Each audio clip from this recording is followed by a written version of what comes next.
বিপত্তারিণী ব্রত বা বিপত্তারিণী পুজো আষাঢ় মাসের শুক্লপক্ষের দ্বিতীয়া থেকে আরম্ভ করে দশমীর মধ্যে যে শনি ও মঙ্গলবার পড়ে সেই বারে কিন্তু এই ব্রত পালন করা হয়।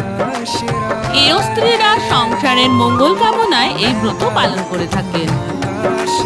মা বিপত্তারিণী কে?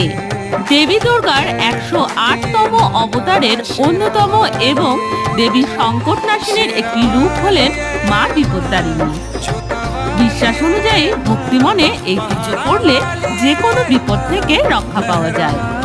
আর মাত্র হাতে গোনা কয়েকটি দিন বাকি, তারপরে দিকে দিকে পালিত হবে মা বিপত্তারিণীর পুজো। বিশেষ নিয়ম অনুযায়ী এই পুজো করতে হয়। কথিত আছে যে বিপত্তারিণী পুজো হলো দেবী শক্তিকে উৎসর্গ করার পুজো। বন্ধুরা, স্নান করে শুদ্ধ বস্ত্র পরে আমি ঠাকুর ঘরে চলে এসেছি।